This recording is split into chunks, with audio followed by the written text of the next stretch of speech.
So, we've talked about fructose being the bad guy, but how do we manage our consumption of fructose?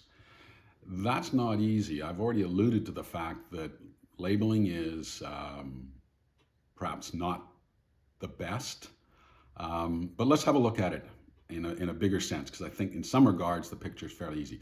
Fructose, yes, it's an inflammatory sugar and it impacts both the gut and the liver. And the less we have of it, generally, the better, although that which we get within fruit, as part of the fruit, is perfectly fine for us. And I would say, enjoy them. Good for you. Next level down, let's look at the dietary sugars, things like table sugar that we have on the table. We've got honey, syrup, brown sugar, molasses, all of these things. And we have them around the house. We cook with them. We put them on our cereals, obviously honey and syrups on toast and stuff like that. Almost all of these are major sources of fructose. And my advice in that regard is manage them.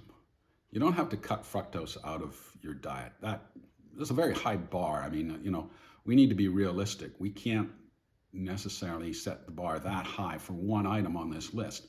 Remember, we're trying to live healthier longer, and there's a lot of different things that come into play to do that. And when it comes to fructose, it's really managing it effectively.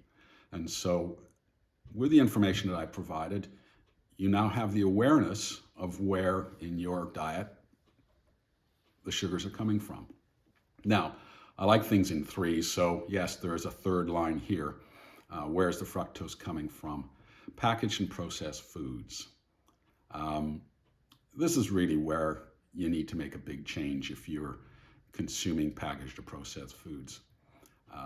Almost across the board, you can find ingredients that have fructose in them used in packaged and processed foods. It's really ubiquitous. And in none of these cases is the fructose in a form that's of any value to you. It's excess and over and above any normal amount of fructose that we're designed to consume. And at the end of the day, the advice is, and I'm not big on advice, but this is pretty simple. The less packaged and processed foods you consume, the better if you want to live healthier longer.